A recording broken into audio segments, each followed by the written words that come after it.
nangyari pa nito na parang nalungkot siya nung last lap eh. Bago ko siya i-load, Thursday pa lang, binigyan ko na siya ng isang tabletas ng sa unang umaga, ng calcium. Nung gabi, binigyan ko siya ng 2. Loading nung umaga, binigyan ko uli siya ng 2. Tapos nung hapon, ilo-load ko na siya, binigyan ko uli ng 2 calcium. Puro calcium ang naging niya, pero nung mag-uwi siya ng pagudpod, second clocker siya ng pagudpod. Ayos!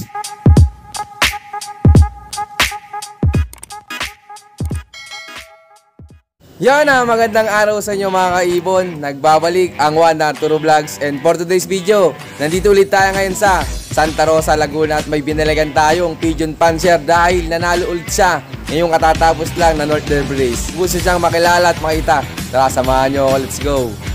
Magandang hapon mga kalapatids, Leo Reyes po, Panzer ng Santa Rosa, Laguna.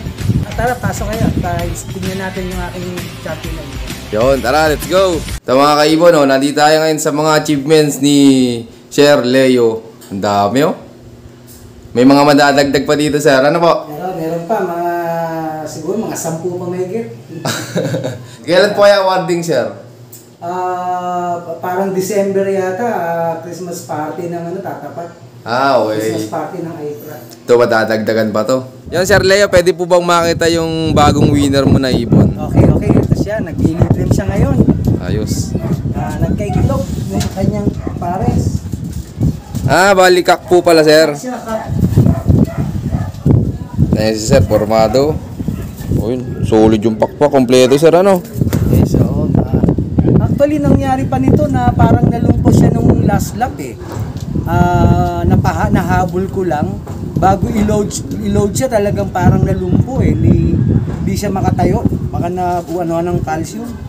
So, nung bago ko siya i-load, Thursday pa lang, binigyan ko na siya ng isang tabletas ng sa unang umaga ng calcium.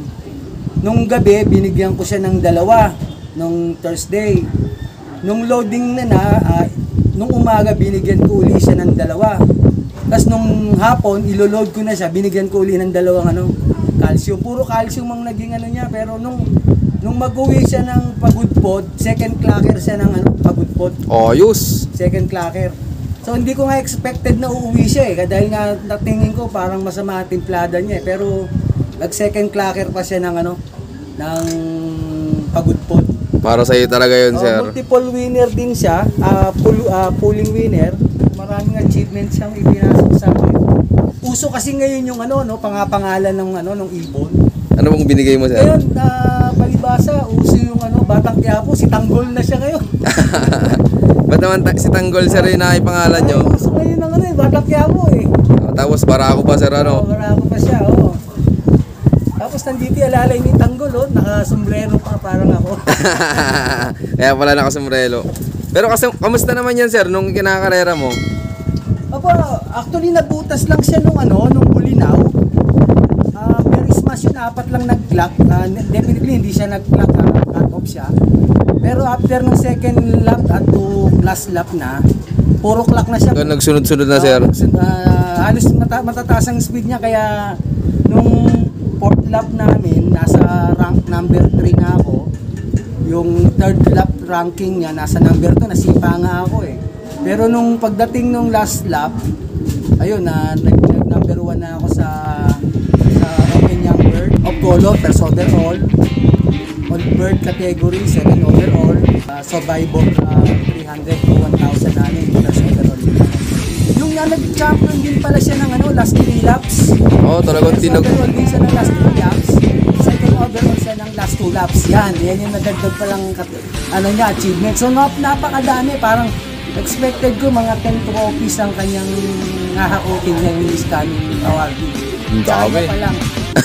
So yun, napaka-buenas lang itong parang nagkakasunod-sunod. Nung summer, nung north din sa Calamba, tapos nitong north na naman ito sa April naman.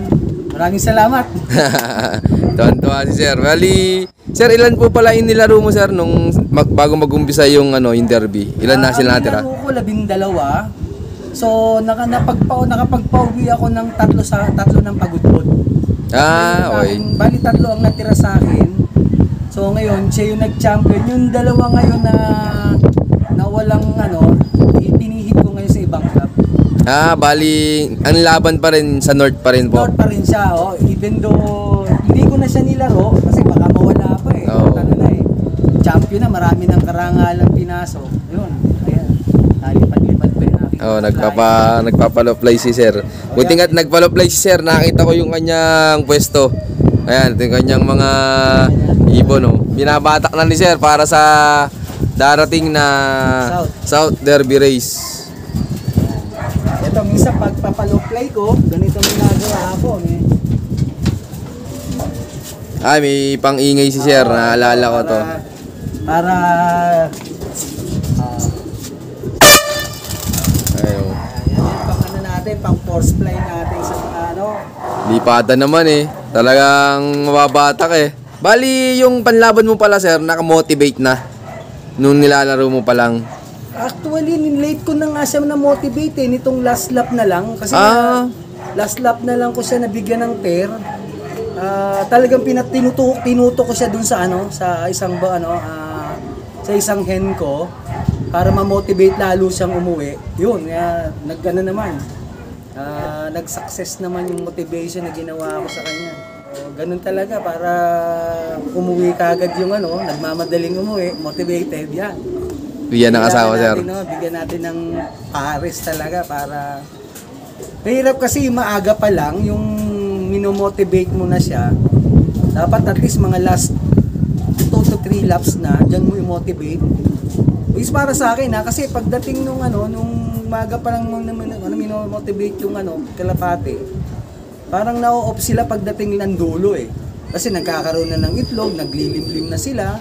Pero kung yung ngayon pa lang mo sila yung mga last 2-3 laps na gagawin, yung pa lang medyo habol-habol niya siya doon sa hen, habol niya na para yun. Para sa akin maraming nasa sa inyo kung paano niyo i-motivate yung mga ibon. Para sa akin yun yung the best, yung mga last 2-3 laps ng karera, doon pa lang i-motivate para lalong pero kung maaga kasi uuwi siya ng maaga pagdating nung kasi pag naglilimlim na ang wala na. Parang nabagsak ang katawan nila. Pero kadalasan sir ng winner mo, may mga asawa nakamotivate? Mostly ngayon lang, pero yung mga dati hindi ko naman minomotivate. Yun lang, assist lang, pero ngayon magmo-motivate na ako. Nakita nyo ata sir na mas maganda yung resulta, Mas maganda resulta pag nakamotivate. Yun. Pero sir, yung magulang mo ng winner mo nandito pa sir? Yung magulang niyan, actually, nandito pa. Bali, ang magulang niyan, galing Bio. Bio research sa Stichelsbout, Bayon Stichelsbout. So, yun yung hen na pinasuksok ko dun kay Bio Pigeon nung race. Nandito yung nanay niya. Ayan, nandito ni nanay. Ito yung pasuksok ko sa Bio Pigeon. Yan, Ito, Stichelsbout. Dito sa kulay. Pasuksok ko sa sa Bio Pigeons. Ayan. Tapos yung kak nito, yung pinaka-pares niya, Masili line. Ito. Itong ibon.